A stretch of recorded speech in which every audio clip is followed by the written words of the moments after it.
Well, hello. It is a Monday evening here in California. That's where I'm reporting from today. And although it might look like in this apartment that it's already evening, there's a whole lot of sun outside. We have turned the clocks very recently, and to top that, it does feel like spring is finally here. If you have been following me from Instagram, you would know how much I love the sun, and I'm a happy girl these days. I can run outside, I can have all of those, summery drinks and do all the girly activities that a girl is supposed to do in the sun. Talking about girly activities, one of my favorite activities to do is also to read outside, and I do not kind of like the wind, so that has been keeping me inside for the last few months, but finally it seems like it's changing. The water is blue, the sky is blue, the flowers are blooming, and there's a lot of green around us. And I happen to also be getting lucky in the reads that I am coming across these days. So one of those books that I read recently and I loved it to pieces is what I'm going to talk about today. So stay tuned for more.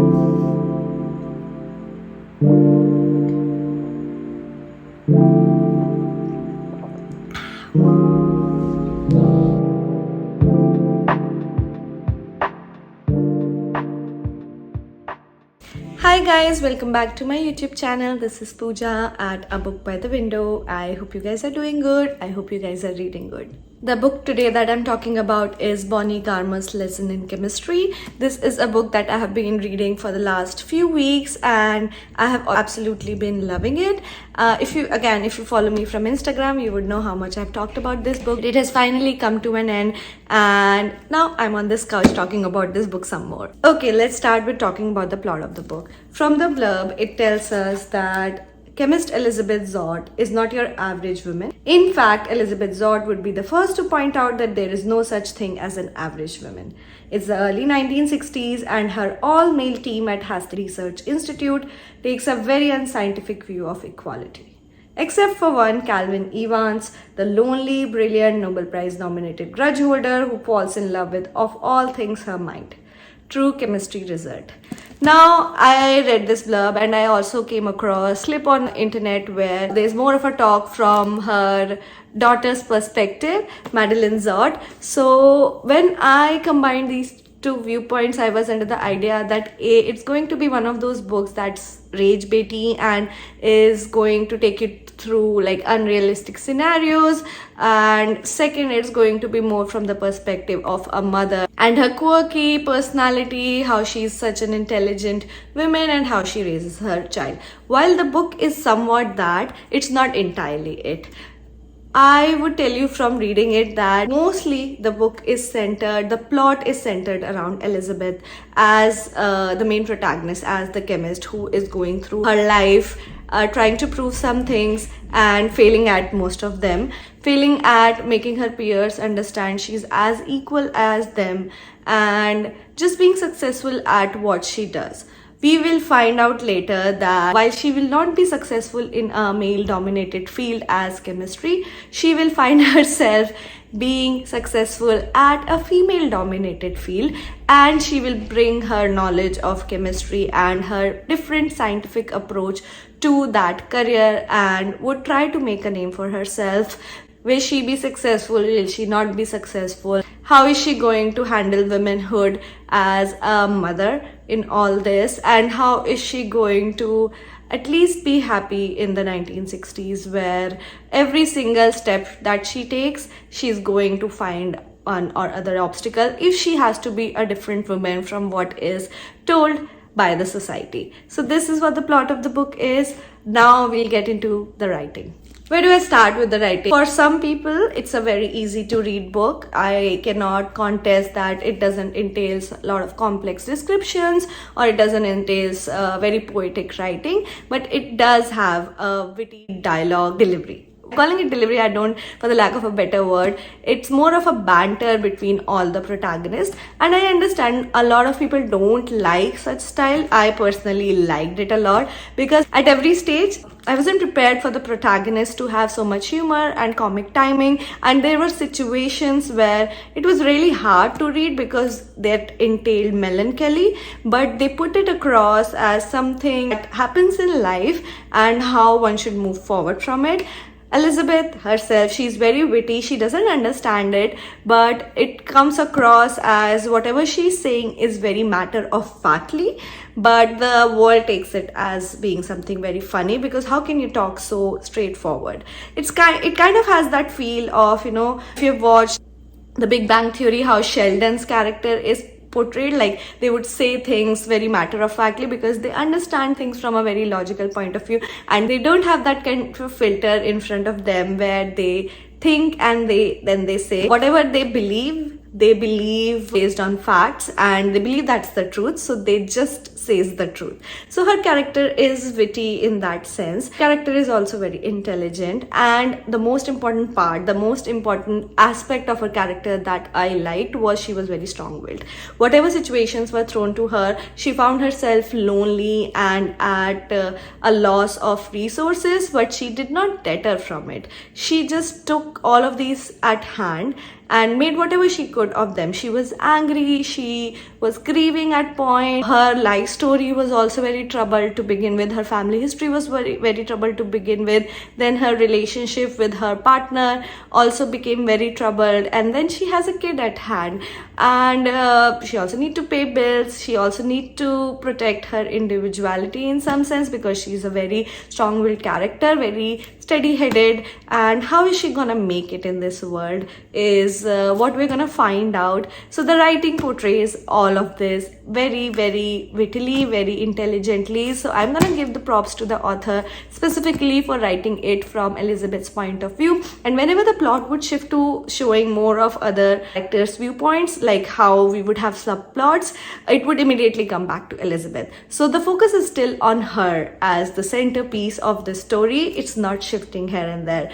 I really like that fact about this book. Come on, let's talk about the highlights. The highlights, I would say, is I have been missing a book like this for a very long time in my life, and I only realized it when I read it.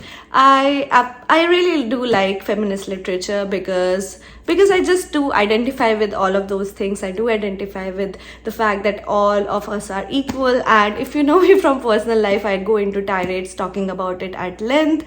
And as a woman in STEM, as someone who works computer science job, I have had my fair share of trial and tribulation, not exactly the same as she goes through in the 1960s, but somewhat similar. I would say things are not very different from what they were there. I have found myself proving myself over and over again, and I have also tired myself out, but I am aware of the fact that you need to live in a society and I need to pick up my battles. But I also needed a reminder that if worse comes to worse, there's someone like Elizabeth Zott. I could identify with her character in that sense that I can also be strong-willed, and I really needed that boost in my life because, somewhat in your journey, you lose hope and you make peace with how things are around you and get kind of in a comfort zone, which can be detrimental to your growth as well, man or woman, right? I understand the society is not 100% changed. We need to adjust, we need to compromise sometimes, but we also do not need to compromise our individual selves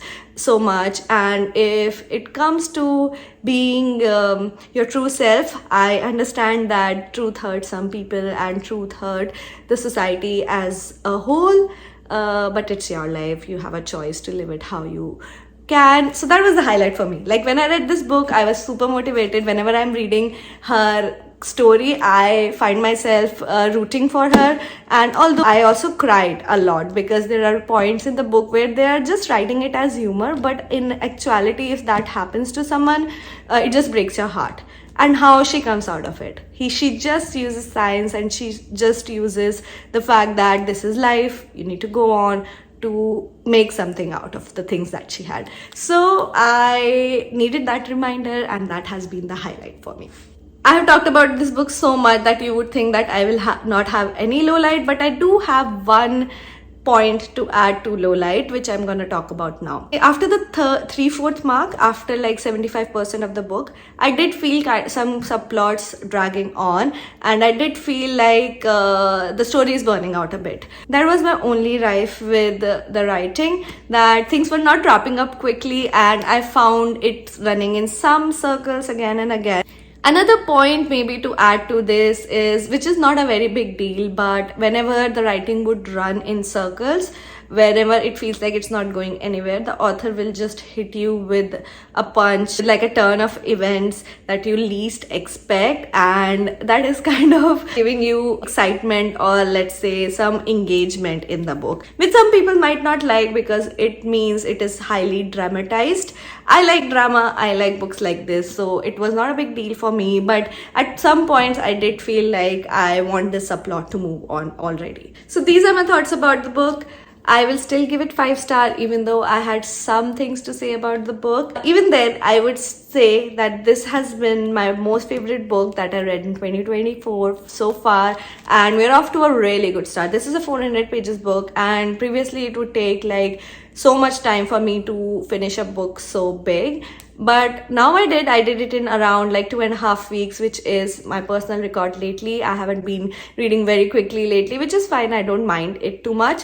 But when I finished this book, I was super motivated to read more of these books. So maybe I do like drama. Maybe I do want to enjoy the summer with more summery books, with books that do motivate me also, but are also light-headed and fun to read, exciting to read. So I'll add it to my list of books that I loved and are also very fluffy to read, also very motivating and heartwarming to read. That's about the book. If you want to read more reviews, I am going to link my Goodreads in the description box below. You can check them out. I have been reviewing books forever and ever and reading books for as long as I can remember. So maybe you can check that out. If you like this video, please like it. Please share it with your friends. Consider subscribing to the channel. And as always, if you have anything to say about these videos or the reviews that I do, my comment section is always open. I'm always here to critical feedback. That's how I improve. And as I always say, happy reading, happy Monday.